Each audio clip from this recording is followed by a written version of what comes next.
Hello, fellow Supercoaches out there, and welcome back to Supercoach Edge and another edition of Damo's Team Talk, this time coming out of round 19. And for me, let's just keep this one short, I think, because as we know, people are dropping off, interest is flailing because trades are dwindling, of course, but we have made a little bit of ground in terms of our own season. So let's jump across and have a look at how we went and ended up scoring a 2,546. So in terms of my season, I'm still rolling on, and I'll be here right up until the end. 2,546, a really, really good week. A nice comeback week after a couple of weeks where I've kind of slid a little bit, and it was off the back of a major move that I thought, you know what, stuff it. I'm just going to absolutely send it. And season rank-wise, I went up 1,754 spots to now sit 8,230th overall, and it was a little bit of a risk, because I'm going down to virtually one trade. And I mean, the one reason I did it was because of the fact that I'm quite not confident. You can never be too confident with the amount of depth you've got on the bench, but I was quietly confident with what I do have across the board in terms of DPP swings, the flex, and you know, if we didn't have the flex, you know, that extra 23rd man, we can kind of, I guess, you know, without it, we would be taking more risks, but with it, I think it provides us a little bit of a safety net there, because if you are down to virtually a donut, you know, you're going down from 23 players to 22. So it's still considered, you know, a full team per se. It just means that you don't have that extra player to help a really low score drop out of your score from week to week. But let's have a look at how he performed line by line, and just quickly in terms of that trade that I made. So you can probably guess who it was. So Brodie Grundy, in, out, Luke Jackson, Cherry to Gawn. So we got the Gaundy combo back in action. You know, we dusted it off. We took off the cover. We blew the dust off, and we are back to the old, you know, tried and tested combo that we know and love. So Cherry to Gawn, in terms of that trade, it only cost us $1,400, and Jackson to Grundy. Now, we had some spare cash in the bank to the tune of around about 140 odd it would have been, or thereabouts. And the difference between Jackson and Grundy was 134.9K to be exact. So we really needed to, you know, have cash in the bank in order to do that move. And I wasn't overly keen to get rid of Jackson initially, because he was really the only player at that price point that could allow me that stepping stone to Brodie Grundy. I spoke about Brodie Grundy during the Supercoach Edge episode. During the week, you would have heard me talk about the, you know, differing options in terms of the ruck replacements for Cherry. And I spoke about the, you know, the great run home for Grundy. He's got some plum matchups, and it was just something that I think at this stage of the year, with a bit of fun, I'm in some cash leagues who my main competitors actually own Grundy, and I figure that, you know, if I don't go for him now, Jackson probably will, in all likelihood, drop in price off the back of this weekend and may not be around the price point that I need to go up to Grundy at a later stage. So I needed to kind of make that move now or never. And two things I factored in, obviously, as I said there, with Grundy's really, really nice run home, but also the fact that Jackson, even though, yes, and I spoke about him during the episode as well, that, you know, the positive with him is the fact that, yes, his scoring floor has been elevated due to the fact that he's kind of playing as that, you know, tall midfielder, switching between the forward line as well, and of course chopping out in the ruck alongside Shrek Darcy. But with Shrek Darcy there, it does just limit that, you know, those ceiling scores, and I think he kind of has the ceiling scores in his repertoire similar to what, you know, Grundy is punching out at the moment if he was the solo ruck. But you know, I was just having a look through the remaining games for Jackson and for Freo, and I do think that Shrek Darcy will be rested on the run home, especially if Freo are still in the hunt or have at least guaranteed a spot in the finals.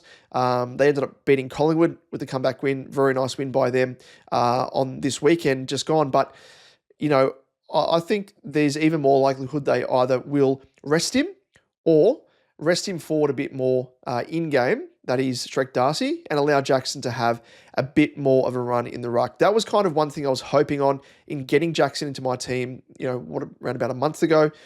But I just think, you know, what's the use in holding out hope of that happening, which it may not actually happen and come to fruition. And I miss out on Grundy and all these big scores that, he probably will bust out on the run home. So the way that I saw it in comparing both of these players here was I think Grundy will average about 20 to 30 points more than Jackson for the remaining 6 weeks of the season, including obviously the weekend just gone, as a part of those 6 weeks. So, that's, 120, 180 points roughly extra going with Grundy over Jackson. Now, things change, of course, if Shrek Darcy is rested and Jackson takes over the solo ruck for Freo, because as we know, that is, a different kettle of fish, a different player that we get with Jackson.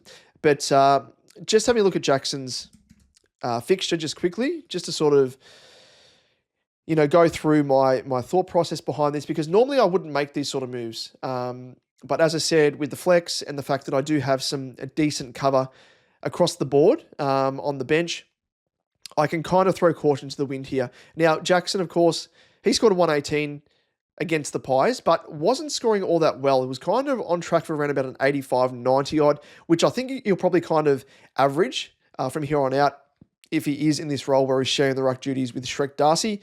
But outside of that, he's got 3 home games against opposing sides, obviously at Optus Stadium. He's got West Coast, which should be a really good matchup, even if he is sharing the ruck with Shrek Darcy, because Flynn does concede bulk points to opposition ruckmen. Then he plays Carlton at Optus Stadium, plays Port Adelaide at Adelaide Oval, Brisbane at Optus Stadium, and then another away game against the Dogs at Marvel. Now, looking at those 2 away games, I just think for the home games that we can probably pencil in that Shrek will play all 3 of those home games. So there's only 2 remaining away games, either against Port Adelaide at Adelaide Oval or at Marvel against the Dogs. Now, I think as we saw in the game against Essendon a few weeks ago, when Shrek Darcy was rested, he was rested for that game, and it was obviously a game at Marvel or in Melbourne. And to travel from, the opposite side of the country to Melbourne, as opposed to traveling to Adelaide, it's a little bit easier to swallow going to Adelaide compared to Melbourne. I mean, there's not really that much difference, but I just think in terms of those 2 games, if he was going to be rested, especially on the cusp of finals, they would probably do it against the Western Bulldogs. And if I'm holding Jackson for an average of 90, 95 or thereabouts, I think I'm kind of shooting myself in the foot by not going for Grundy, who has that elevated ceiling, and I'm only really going to get that big breakout score from Jackson in that game that I predict that Shrek Darcy will be rested for. But who knows? He may be rested for more. But I think for me, just where I'm at, just with enjoyment factor as well, it's much more enjoyable having a player like Grundy in the form he's in against the opponents that he's going to face. That's going to really elevate the amount of excitement and enjoyment that I get in the back part of the SuperCoach season. So went through that. He obviously faces Briggs in round 20, which is a positive matchup. Essendon, of course, he should wipe the floor with them.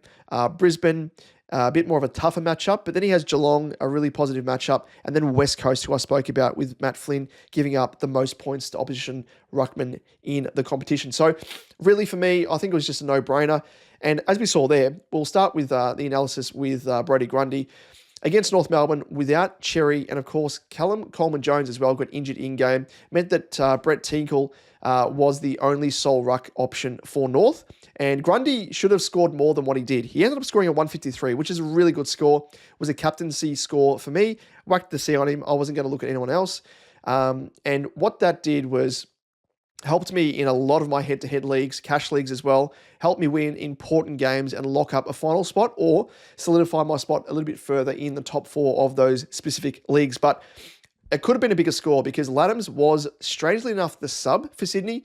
And when he was subbed in late in the game, I think in the last quarter, he was taking a fair bit of the ruck percentage from Brodie, who was resting on the bench. And I think it was kind of going to happen. He was going to be rested in game if Sydney were up by a certain margin against North. Ended up happening, and what could have been a 160, 170 plus point game by Brodie ended up being a 153. But hey, we'll definitely take that. We won't snub our nose at that. Alongside him, the old firm in Maxi Miso Gorney.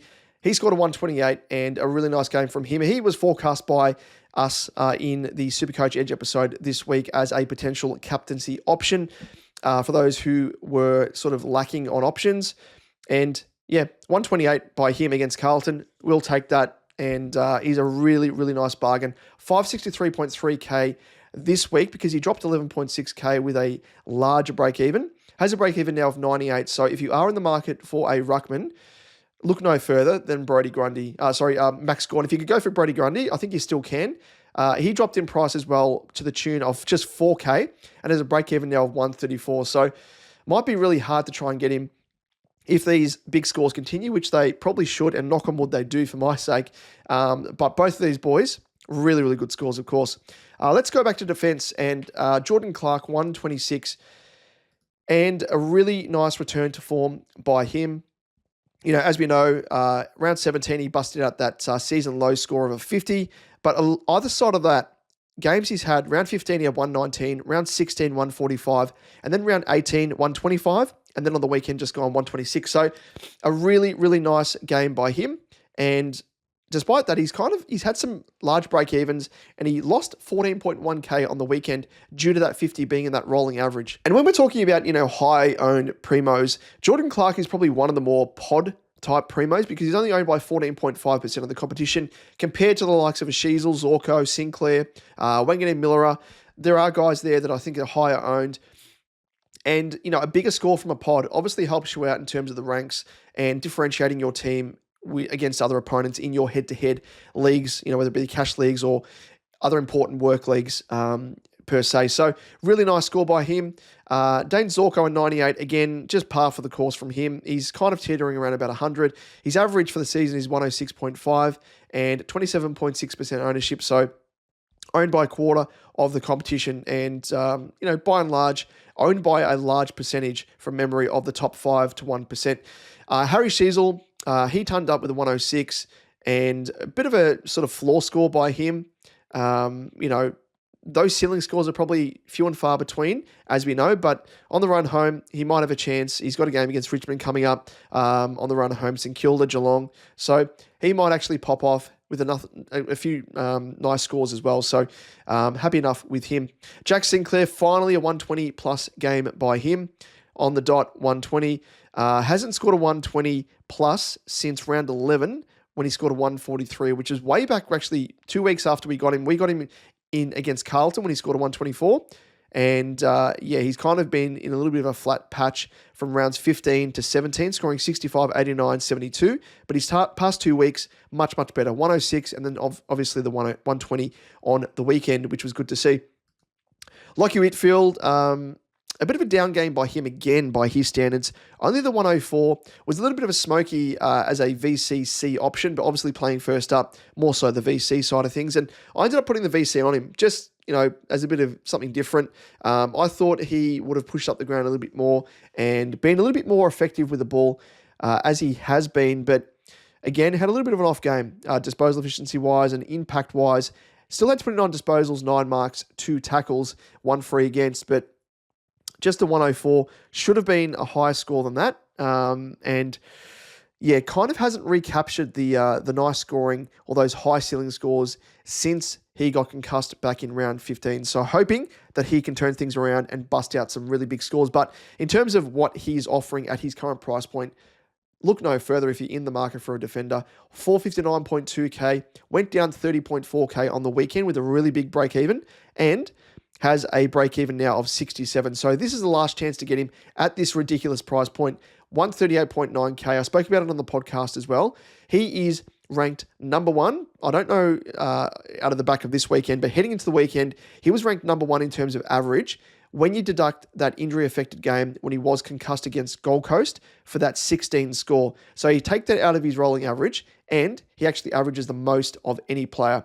So to get a player of that quality at 459.2K, 138.9K below his starting average, it's just crazy value. So look at him very, very closely. Now, Callum Mills, I spoke about him in terms of him being in the Jekyll and Hyde. Every second week, he busts out a really good score, and then he reverts back to a shit score, and then the cycle continues. So his past 5 weeks, he scored 121, a 56, 107, 55, and a 115. So on the weekend, facing North Melbourne, a really good matchup, of course, as well. And it was on that odd week where he was due for a big game. Faces the Giants in round 20. Hopefully, he can break and snap this trend of going good score, bad score, good score, bad score, and can continue scoring well against the Giants. But we'll just have to wait and see what happens there. But the 115 from him was very, very welcome. Angus Clark on the bench, 61. Now, I had the chance as well to potentially lock in that score with Connor Rosie, who's currently in my midfield. I could swing, if I wanted to, a Sheasel or a Sinclair into the middle, and then use Rosie as a loophole to get Clark's score of 61. But I was like, you know what? I'm going to roll the dice here. Stuck with Rosie, in the midfield, on field, and put the emergency on Clay Hall. Clay Hall facing Richmond, been in some really nice form since he's been given full games and rewarded my faith with an 84 score. So really nice to see as a fill-in score, and hence the reason what I was referring to earlier on, that I have these guys on the bench that some of which are high enough quality to actually have confidence in them playing on field if need be, if we have 1 to 2 week injuries, suspensions, whatever. So really, really nice score there from Clay Hall, the youngster. Outside of that, we had Bont with 126, really nice.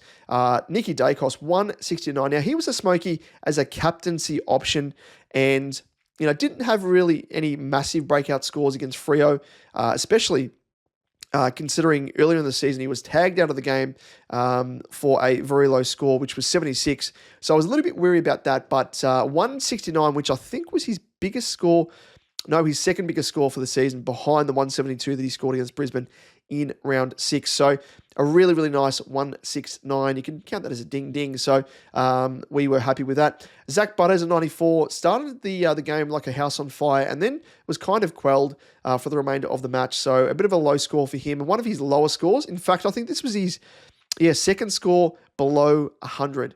So I was a little bit worried about the game being at UTAS. Blustery conditions, not the best. If it was in Adelaide, I probably would have backed him in more so as that captaincy VC option. So wasn't to be, but 94, we'll take it with Butters. That's kind of a really high floor score that he does have in his kit bag. Spoke about Connor Rosie, Clay Hall's 84 came on for him. Max Holmes, a 115, really good. He started the game very, very slowly. Disposal efficiency letting him down. Probably should have been a bigger score than that, but we will take that. A nice return to a ton after a 72 last round. Caleb Sarong, 122. Now, I think this was a real welcome return to form another one here as well. Bit of a running trend for this round after previous 3 scores, most recently of 84, 63, and 95.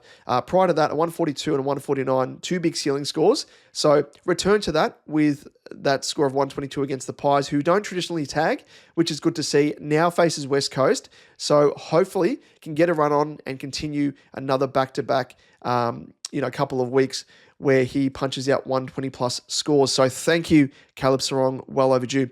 Now we have the Chad in Chad Warner, 105, tonned up. His first ton since round 10 when he faced Carlton. So a long time coming, a lot of, scores in between there that were in the 80s, 90s, and today.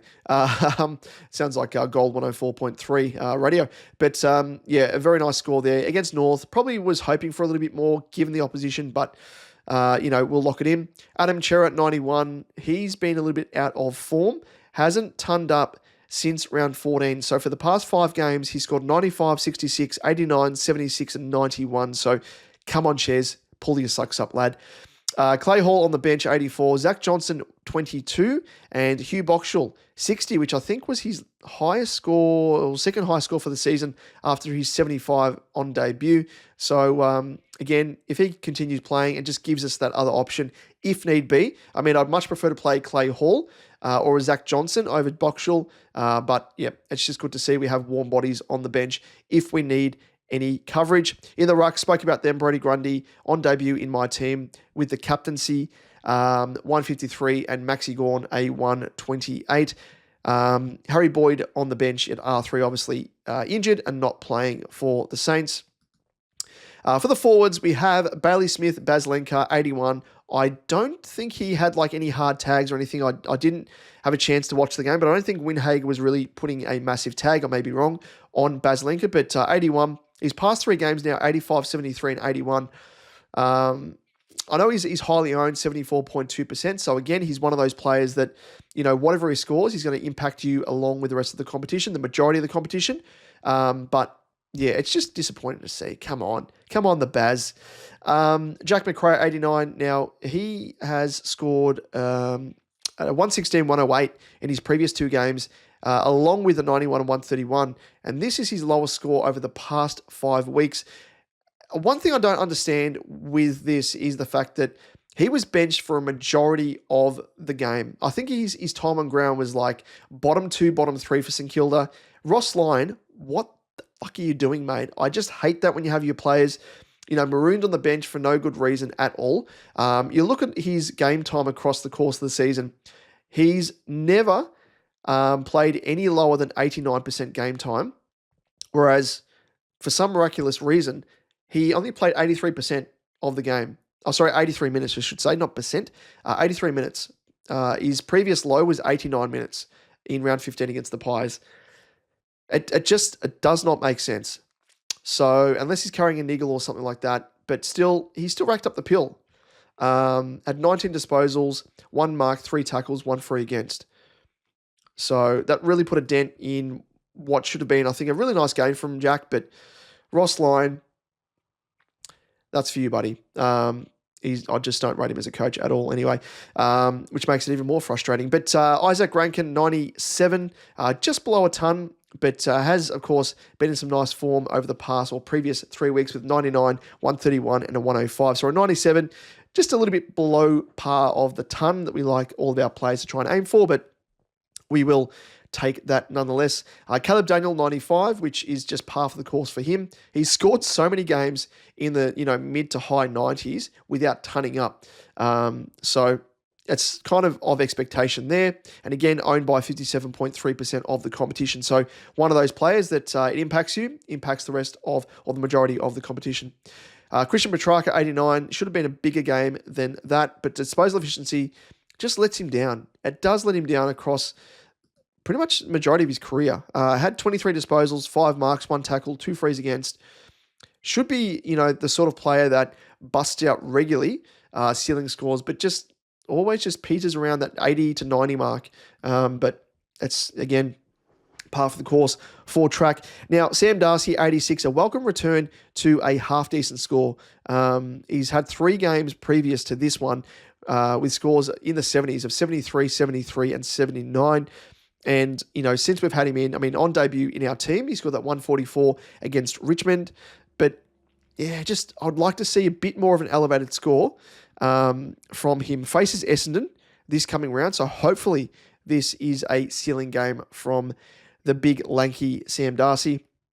In the flex, we had Tom McCarthy, a 71. Not quite the biggest scores that we've seen. It's actually his lowest score across his career, five games at senior level. But, yep, he's our flex player. And really, he's just providing that cover. Had 18 disposals, 5 marks, 2 tackles, 1 free 4. So doing his job nonetheless. And then, of course, on the bench, in the forward line, we have the injured duo in Campbell Gray and Cooper Simpson. Not really doing much there, but, you can't have all your players on the bench playing at any given week. So in terms of what we're looking to do now, we're obviously down to 1 trade. We're not going to make this, last trade willy-nilly. It has to be a long-term injury, knock on wood. But I hope those of you out there that tuned into our weekly episode of SuperCoach Edge, and again, this is just a bit of a reason. Whereas if you're tuning into my team talk videos, that's awesome, or, podcast, that's really good. But you have to tune in to our weekly SuperCoach Edge episode when we chat about trades, when we chat about the big topics. And one of the big topics, of course, was about how best to replace the, injured duo or trio in this case, Took Miller being out. We had, who else was there? Nick Martin, all those guys. I can't remember the whole crew. Cherry, of course, being out for the 3 weeks. But one of the players that I spoke about is a bit of a smoky that you could get in at a bargain basement price, because there were people out there trying to find a bit of extra coin to afford, a secondary trade of, Cherry to Grundy, for example. And if you were just outright trying to replace the likes of a Nick Martin or, Tookie Miller, you could have easily gone, or Horn Francis, you could have easily gone for the bargain smoky that I mentioned in Sam Flanders. Now, I spoke about him as a potential, candidate in taking the CBAs that are left over by Tookie Miller being out of the engine room injured. And we all know what he can produce. We saw it last year where he was a primo, a keeper in our forward lines. For some reason, we could have selected him in our forward lines, which was good to see. But, he was averaging, what was it? I think it was 110 it might have been he was pushing, or even above. And he scored well. And he scored very, very well on the weekend. Good old Ned Flanders. 399.8K has gone up in 12.4K on the weekend, off the back of a really nice score of a 115. His first ton for the season as well. And that came off the back of a very nice roll. And he's kind of been pushing up the ground anyway with that high half forward roll. Had 28 disposals, 9 marks, 1 tackle, 2 frees 4, and a one goal one. But he still had the same number of CBAs that he had the previous week. So he had 12% CBAs, which isn't the most, but he's pushing up more into stoppages when the stoppages are in the forward half of the ground, and even further than that as well. So he's almost playing a bit of a midfield role or a sentiment role, as opposed to playing through the middle. So he's just pushing up the stoppages and playing as an extra midfielder and getting his hands on the footy a bit more, tackling more, all that sort of stuff. So really love to see that. And he's a player to look at if you haven't already at that cheap price point. But of course, we will go through that in our weekly SuperCoach Edge episode heading into round 20. Let's quickly go through the C and VC. Of course, we haven't had a look at this as yet, but of course, we will go through it in some big detail as we always do in our weekly SuperCoach Edge episode. And of course, the I'm the Captain Now segment. So look out for that. But just on surface value in terms of the team that I've got, we have Carlton and Hawthorn playing first up. I don't have any confidence in any Carlton player, and I don't own a Hawthorn player, which is interesting. Outside of that, we have the Dogs up against Essendon, which we have Bont as a definite VC option there. Essendon are injury depleted, and in recent games against them, Bont has scored a 140, 73, and a 126. And most recently, that game was back in round 10 when he scored that 140. So I do really like Bond as the VC, and I imagine a lot of people would be putting the VC on him.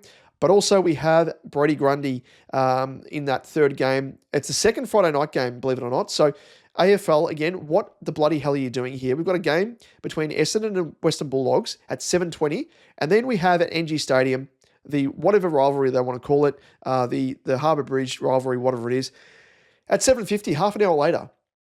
So it looks like we have to choose between either putting the VC on Bont or the VC on Brodie Grundy. I think for me, I might go for Brodie Grundy just because of the fact that, again, the Giants and Briggs do concede points to opposition ruckman, and Brodie's in such good form, and I think it'd be silly for me to deny that from him putting the VC on him. But I think both of these guys here, Bont and Grundy, and the AFL buck us over again due to the fixturing, and it makes no sense. Why are you having 2 games on prime time on a Friday night? It makes no sense, even for the broadcasters. It's so dumb, so dumb. But anyway, what do we know?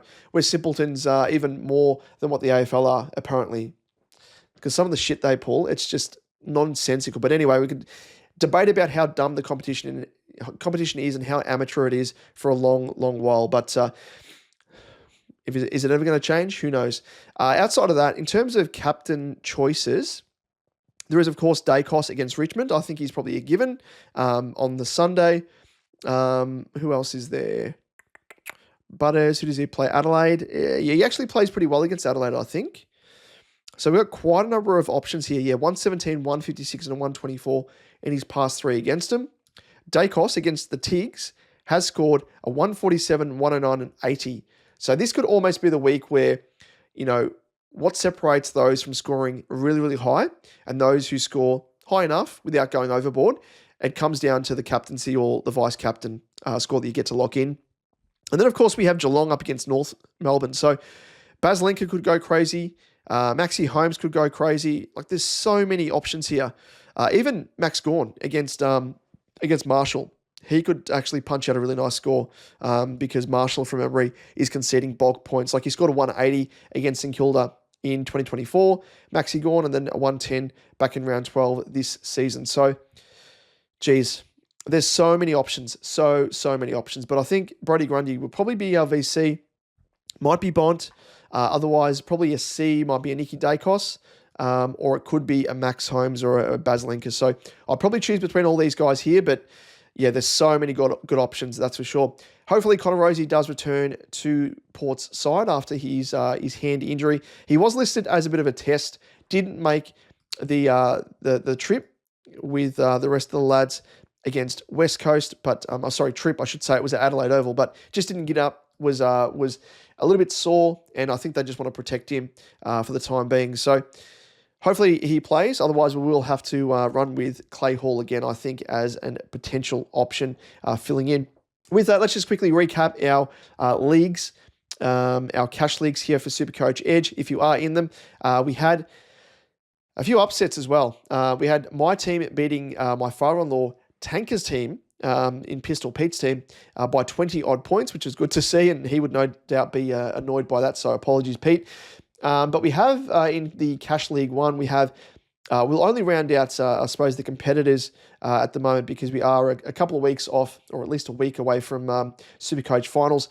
And we have Zane's team still Dream of Heaney, which I think is, I Don't Really Like Cheese, who's an absolute legend, one of our supporters, long-time supporters. You'll see him in the live chat and whatnot. He is on top, a game clear. 14 wins. Moves Like Jagger in second spot, Josh's team with 13. Slim, good old Slimmy, his team is in third spot, just behind points overall, or percentage if you want to call it that. We have Sloppy Joe Lay in Pipe, which is Jonas Goat. His team is in fourth spot again, just behind on points scored, but on 13 wins as well. Bluesman, Grant's team, in fifth spot on 12 wins. Adam, our number one ticket holder, good old ads. Dinner for two. Love that. He is currently in sixth spot and on 11 wins.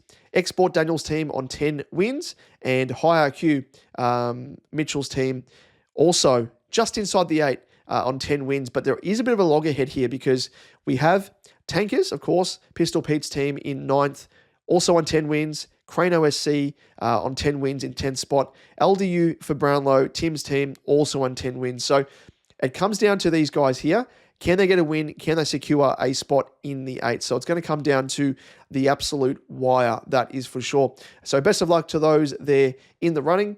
And let's just go through our second cash league. And in this one, different kettle of fish because we have our number one ticket holder here. Overall, number one he's in the Iron Throne at the moment. A game clear on 13 wins. Zora Killer, Ryan's team in second spot on 12 wins. Also on 12 wins, but in third spot is Don is good, 76, who I think was the premier in this league last season. So out to defend his title. Small victories, Matthew's team, also on 12 wins, but behind on points scored overall in fourth spot. Nards FC, Lucas's side, in fifth with 11 wins and a draw. Keeping him clear, that draw of Lazy Sunday, who's equal on wins as well with 11. In sixth spot, and then in seventh spot, Sausage Roll, Aaron's team, with 10 wins. Black Flag, also 10 wins in the eighth spot, but just behind on points scored overall. And we have a couple of teams here with 9 wins and a draw, and it is unique individuals. Andrew's team in ninth spot, and Brisbane Bombers, Brandon's team in 10th spot. And I think Brisbane Bombers might have been were you the premier last season, potentially? Or might have been Big Bad Brisbane Bear. I don't know. It was one of you two guys, I think, and you took out the title and the $1,000 major prize. So, of course, both of these leagues here that I speak of have the $1,000 prize each as the major prize to the premier of these leagues. So, I'm currently out of the running because I'm in 11th spot on 8 wins. So, I've been pummeled in this league, unfortunately. Despite the fact that in points scored overall, I'm in 8th spot. So it just goes against you in some of your leagues. That's just the way the cookie crumbles. But those are both of those leagues there. All the very best to those in contention. And with that, ladies and gents, I think that is us for the weekend. We hold tight onto our single trade. We've got 5 rounds remaining. We're at round 20 and we're almost at the end of the season. We are, a round away from SuperCoach finals. Is that correct? Yes, it will be. So all the very best to those of you out there still contending for finals, whether it be in your normal leagues, your fun leagues, your head-to-head cash leagues, work leagues, everything else, but also those gunning for some really nice high ranks in the overall ranks. We do have Dan's, I think it was Daniel's Pigeons is his name. He's one of our great supporters on our Discord, and he was asking about going potentially with 2 trades to bring Grundy in and also go for a bit of a bargain option in Sicily. Now, I mentioned him because he was, I think, ranked 74th. He was ranked in the 70s, and off the back of that, brought in Grundy, of course, put the captaincy on him and rose up the ranks. And I think Sicily's turned up as well, which is a really, really great result. So we will be gunning for him to go all the way, or at least make up enough ground to finish in the top 10. He's currently, as I said, he's pushing for a top 50 finish.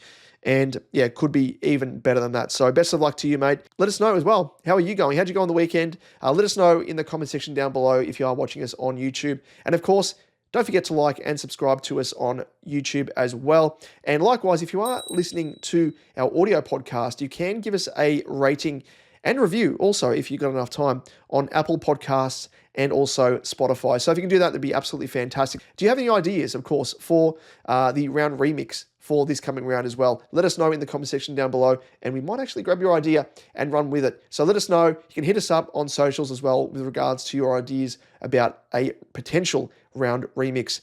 But with that, ladies and gents, we will leave things there. We will head away and bask in this big score. And hopefully it does continue. But geez, we've got some really nice matchups this coming round, and hopefully we can all relish in this and climb the ranks and secure spots in our all-important leagues. So thank you once again for joining me here, and we will catch you in the next one. All the best. Cheers.